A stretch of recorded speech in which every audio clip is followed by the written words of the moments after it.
سلام ذل رحمانی، سلام نور یزدانی،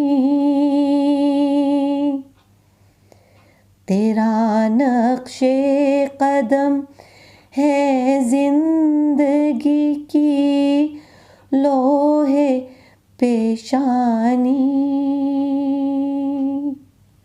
حنین جزا کا واقعہ۔ عربی میں حنین مشتاق کی اس آواز کو کہتے ہیں جو محبوب کے فراق میں اس کے منہ سے نکلے، اور جزا کھجور کے کٹے ہوئے تنے کو کہتے ہیں۔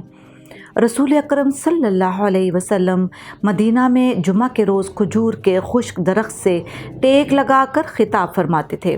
ایک انصاری صحابیہ رضی اللہ تعالیٰ عنہا نے بہترین لکڑی سے ممبر تیار کر کے مسجد نبوی میں بھیجا اور حضور صلی اللہ علیہ وسلم کی خدمت میں درخواست پیش کی کہ خطبہ کے وقت حضور صلی اللہ علیہ وسلم اس ممبر پہ رونق افروز ہوں۔ جمعہ کے روز جب حضور صلی اللہ علیہ وسلم ممبر پر تشریف فرما ہوئے تو کھجور کا تنا رونے لگا۔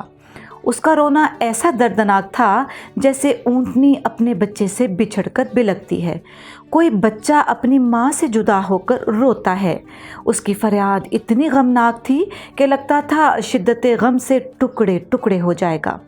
مسجد نبوی میں موجود تمام صحابہ نے اس آواز کو سنا اور محمد رسول اللہ صلی اللہ علیہ وسلم ممبر سے اتر آئے، درخت پر اپنا دست شفقت رکھا اور پھر اسے اپنے سینے سے لگایا۔ کھجور کا تنا چپ ہو گیا مگر روتے ہوئے بچے کی طرح ہچکی لگی ہوئی تھی۔ حضور صلی اللہ علیہ وسلم نے اس سے فرمایا، اگر تو پسند کرے تو میں تیرے لیے دعا کروں اور اللہ تعالیٰ تجھے جنت الفردوس میں اس مقام پر جگہ دے جہاں میں ہوں، تو وہاں ابدالآباد تک رہے، انبیاء اور اولیاء تیرا پھل کھایا کریں۔ آپ صلی اللہ علیہ وسلم کے ارشاد کے جواب میں کھجور کے تنے نے کہا، ایسا ضرور فرمائیے۔ محمد رسول اللہ صلی اللہ علیہ وسلم نے کھجور کے اس تنے کو مسجد میں دفن کرا دیا۔ کتاب محمد رسول اللہ جلد دوئم۔ آج اس کا چیپٹر ہم نے سنا، حنین جزا کا واقعہ۔ ہر معجزے کی طرح یہ بھی ایک انتہائی دل فریب اور چونکا دینے والا معجزہ ہے۔ دیکھتے ہیں کہ خواجہ شمس الدین عظیمی صاحب نے اس کی سائنٹیفک لاجک کیا پیش کی ہے۔ فرماتے ہیں، نباتات زندہ ہونے کے ساتھ ساتھ باشعور بھی ہیں، وہ مکمل حواس رکھتے ہیں، وہ ہماری محبت و نفرت کو پہچانتی ہیں اور اس سے متاثر ہوتی ہیں۔ انتقال خیال کے علوم سے پودے پوری طرح واقف ہیں۔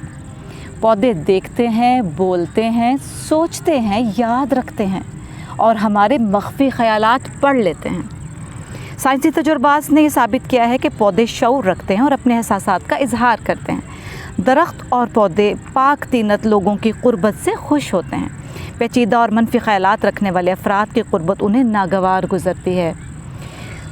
کریلین فوٹوگرافی کے تجربات سے یہ ثابت ہو گیا ہے کہ محبت کا ہاتھ پھیرنے سے پودے خوش ہوتے ہیں اور ان کے ارد گرد موجود روشن حالہ اس کی طاقت بڑھ جاتی ہے۔ پودوں کے لیے دل میں پیار و محبت کے جذبات رکھنے والا فرد جب پودا لگاتا ہے، اس کی آبیاری اور دیکھ بھال کرتا ہے تو پودوں کے بڑھنے اور پھلنے پھولنے کی رفتار بڑھ جاتی ہے۔ نرسری کے مالک نے پودوں سے مخاطب ہو کر انہیں تسلی دی کہ وہ پودے کی حفاظت کرے گا، اس کی ہر طرح کی ضروریات کا خیال رکھے گا۔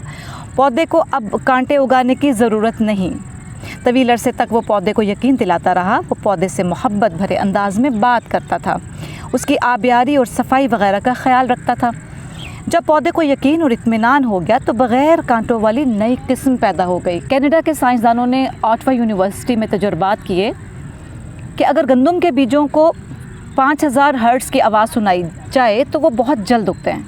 پودوں پر موسیقی کے اثرات پر تجربات کیے گئے تو یہ حقیقت منکشف ہوئی کہ اونچی آواز والی موسیقی کے شور سے پودے میوزک کے منبع کی مخالف سمت جھک جاتے ہیں، جبکہ نرم اور لطیف موسیقی پودوں میں سرشاری اور مستی کی کیفیت پیدا کر دیتی ہے۔ ملزموں کے نفسیاتی تجزیہ کرنے کے لیے ایک مشین ایجاد ہوئی ہے جسے جھوٹ پکڑنے والی مشین کہا جاتا ہے۔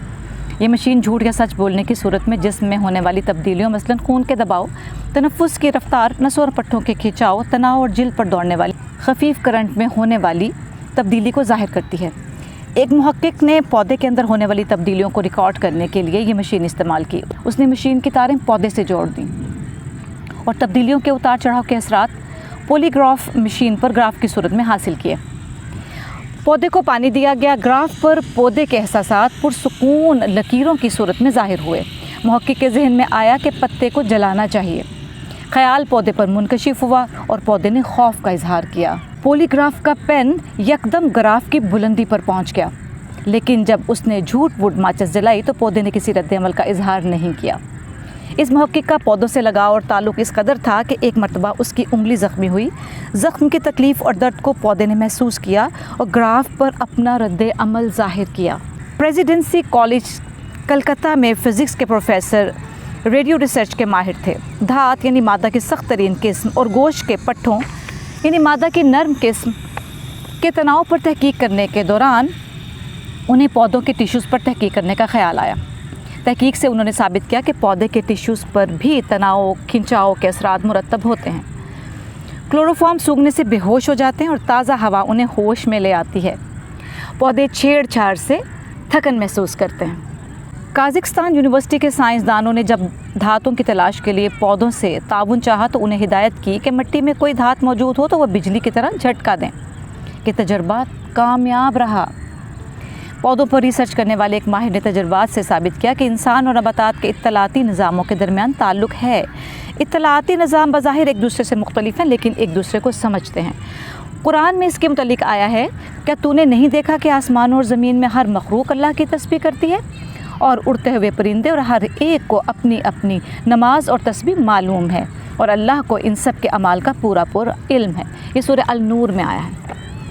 ایک اور جگہ سورہ بنی اسرائیل کی آیت نمبر 44 کا ایک ترجمہ ہے، ساتوں آسمانوں اور زمین میں جتنی بھی موجودات ہیں اللہ کی تسبیح کرتی ہیں اور کوئی چیز ایسی نہیں جو حمد کے ساتھ اس کی تسبیح نہ کرتی ہو، لیکن تم لوگ اس کی تسبیح کرنے کو سمجھتے نہیں اس لیے کہ تم اس کے بارے میں تدبر نہیں کرتے.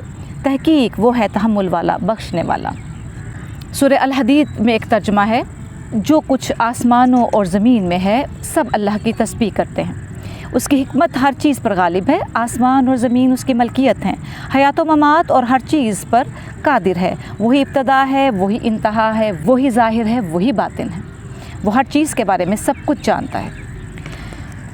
قرآن پاک میں کئی جگہ اللہ نے بتایا ہے کہ آسمان اور زمین میں موجود ہر شے باشعور ہے اور انہیں اپنی نماز اور تسبیح بیان کرنے کا طریقہ معلوم ہے. سیدنا علیہ الصلوۃ والسلام رحمۃ للعالمین ہونے کی حیثیت سے آسمانوں اور زمین میں ہر مخلوق سے واقف ہیں. ہر مخلوق یہ مانتی ہے کہ محمد رسول اللہ صلی اللہ علیہ وسلم ہمارے لیے رحمت ہیں. درخت نے جب یہ دیکھا کہ رسول اللہ صلی اللہ علیہ وسلم منبر پر تشریف لے گئے ہیں تو اسے حضور صلی اللہ علیہ وسلم سے جدائی شاق گزری اور اس نے بلک بلک کر رونا شروع کر دیا.